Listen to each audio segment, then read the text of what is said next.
staff strikes. This is what happened, right? This is what's happening. Mm-hmm. So, waging nonviolence, which is certainly something that we like to do. As people go back to school, staff strike for better pay and conditions. And this is widespread. Staffing shortages, burnout, large classroom sizes have spurred strikes at schools and campuses across the country. Kind of music to our ears, but at the same time, it's awful because it's gotten to this point, and these educators feel like they have nothing else, no other option at this point. And I feel awful for them, but so happy that they are doing this and that they're standing up and saying enough. So, as students across the country return to their classrooms for the 2022-23 academic year, teachers and other employees have been raising the alarm over widespread staffing shortages, low pay, safety concerns, and unfair contracts. On Monday, over 500 staff members at American University in Washington, D.C., kicked off a 5-day strike demanding higher wages and equitable pay structures after weeks of failed contract negotiations between the university and SEIU Local 500, which represents the workers. Many of the striking workers serve as advisors for first-year students, including Roshana Abraham. Okay, so they're going to tell you about the story. The employees first unionized in 2020, but he says they struggled to secure good faith negotiations from the university and have failed to reach a fair contract since then. So he's saying, quote, First semester is largely about personal development and what it means to be in a community, and the second semester is about anti-racism and anti-oppression. What he teaches his students is what he's living right now. Part of the reason he's on strike is because he actually believes the stuff that he teaches students. And that's cool. University staff members, including admins who make as little as $32,000 a year, voted 91% in favor of the strike and are demanding an increase of 9% over 2 years. That's not very much to correspond with the rate of inflation. Probably not even keeping up. Yeah.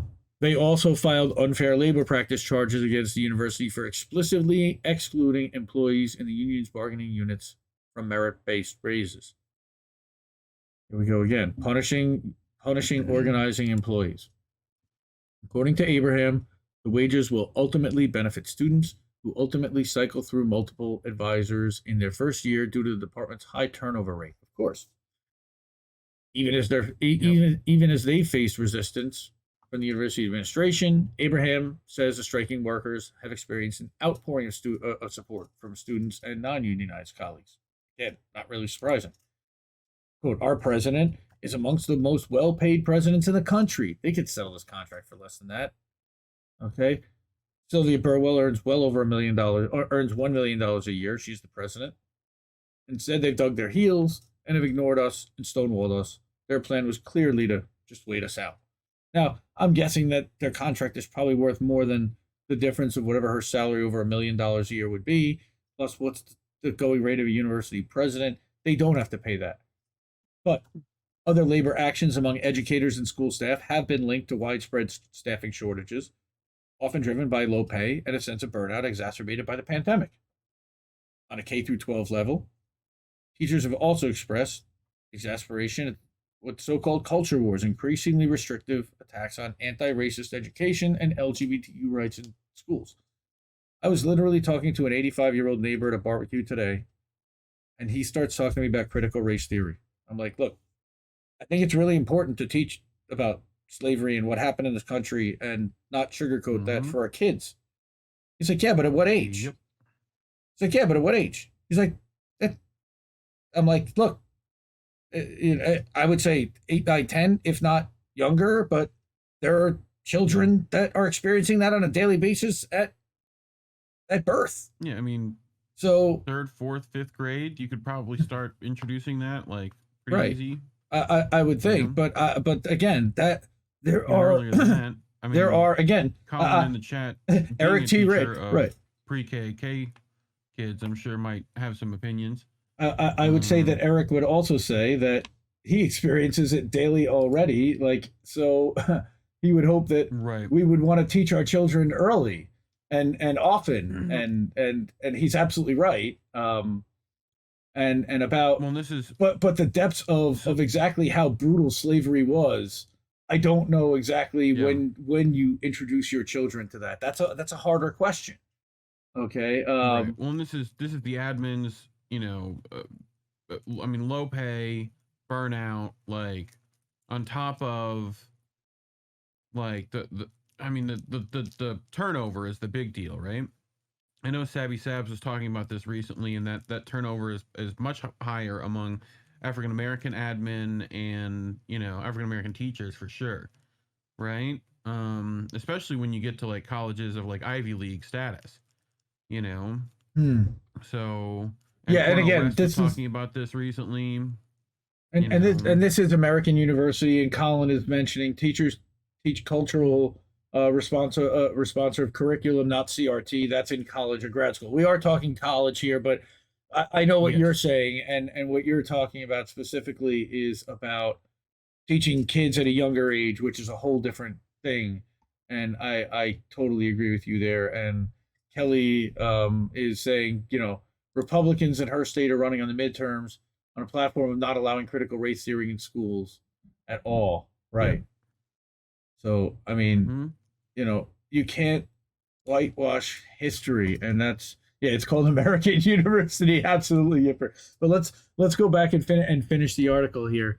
So, um, Wednesday, the first day of classes was delayed in one of Seattle's largest school districts, also after the members of the Kent Education Association voted to strike over the district's failure to negotiate a contract with adequate pay and more manageable class sizes.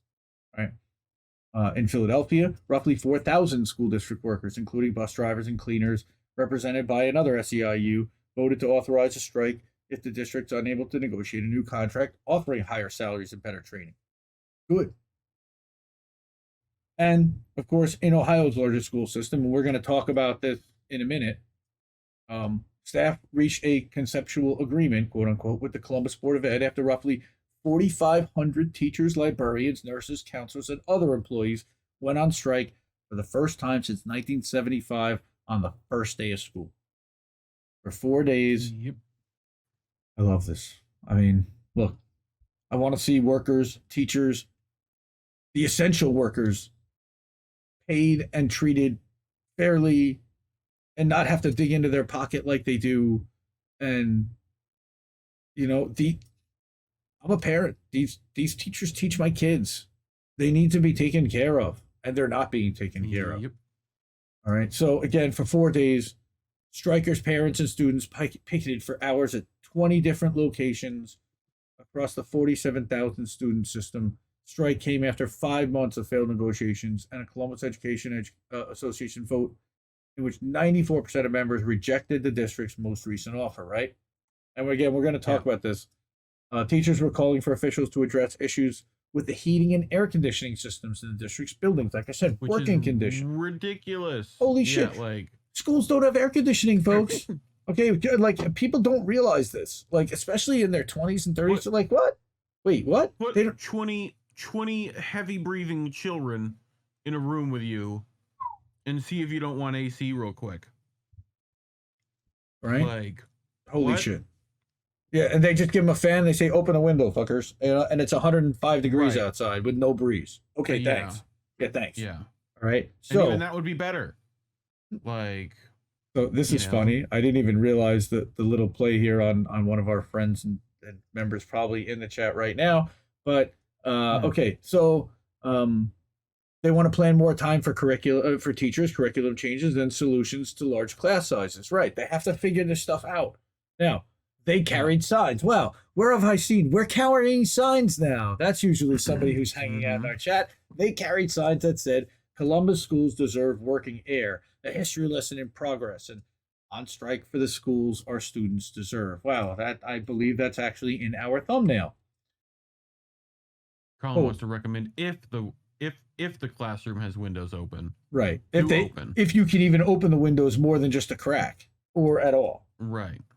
At all. Or if there's a window. Right. So quote from okay, so this is CEA spokesperson Regina Fuentes. She says that in multiple efforts to negotiate through the media after walking away from the bargaining table, the school board has desperately tried to make this strike about teacher salary, teacher professional development, and teacher leaves.